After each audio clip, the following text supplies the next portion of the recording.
and welcome to Night.Homily. Today I'm going to be talking about Wicked, and although this is not a fully formulated essay, it is something I needed to get out of my brain, so please do with it what you will. Like I said, it's not fully formulated, there is no clear conclusion, but there is something brewing here that I think needs to be addressed that I haven't seen addressed yet.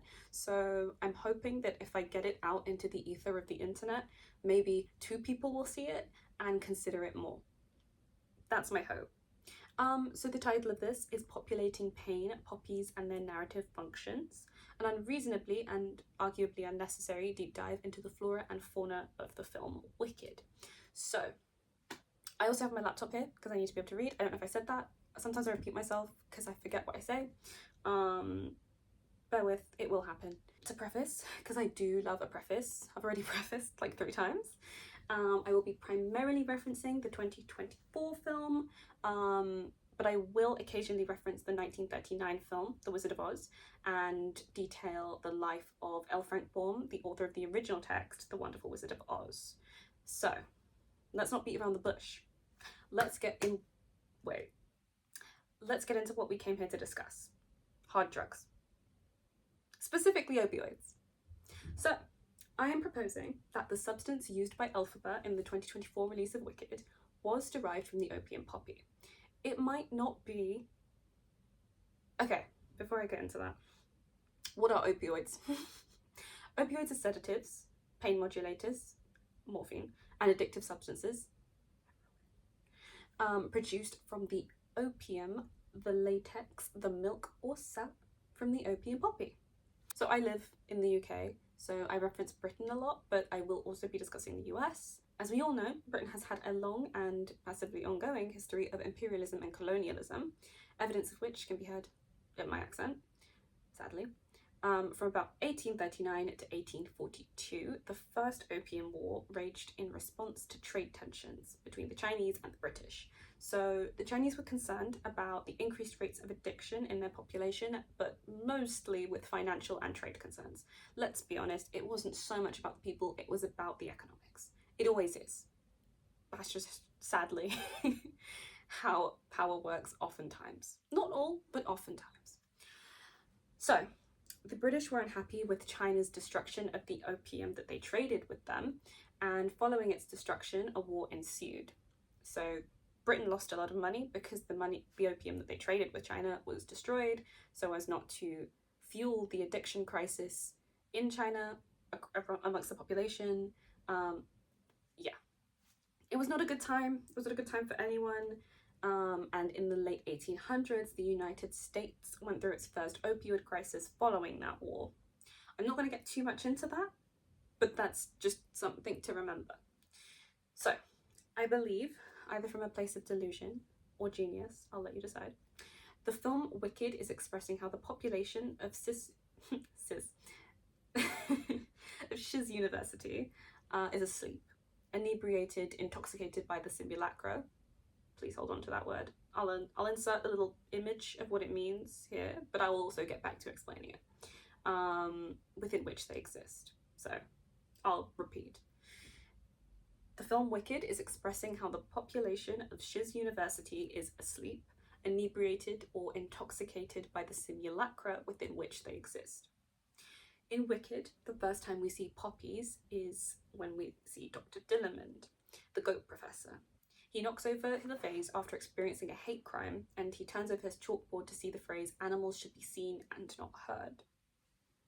We could take that analysis at face value and see it as an explicit means to say that the majority are asleep, but I'd argue that we could take that one step further. Let's get back to simulacra. What does it mean? So, the term simulacra or simulacrum comes from the 1981 philosophical text inspired by... One minute. The term simulacra or simulacrum comes from the 1981 philosophical text that inspired The Matrix, Simulacra and Simulation by Jean Baudrillard. It references the peculiar state whereby an object or entity simulates a pre-existing version. The simulation will continue to exist regardless of whether the original does or does not. I'm going to give you a really long example. So an example would be AI models. And by models, I mean like modeling as like the profession. So AI models and the word woman. Let's use that as the example. So let's start with a woman. Imagine her in her natural state, no makeup, no adornments, just a woman.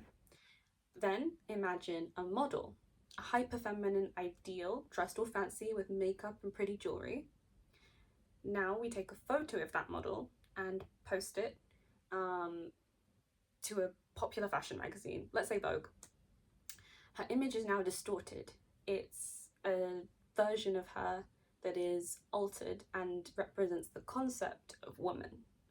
So lastly, when we get to our kind of final boss stage of simulacrum and woman and word, we think of an AI woman. She has all the hallmarks of what we associate with the word woman, but she's an echo or ghost of what makes one. So an AI woman is a funhouse mirror and a symbol. She's a commodity to sell back to the feminine body as a means of deriving profit. If we wanted to take that one step further, we could have started with the linguistic concept of woman, which is a container for the socially constructed idea of woman. It doesn't really exist, but we attach arbitrary language containers to represent an idea. These containers can be understood through a word called semiotics, which I won't be explaining, but that's kind of explains what I'm talking about. Does that make any sense? I hope it does. Let me know if it doesn't, because I have a real tendency to do that. But moving on.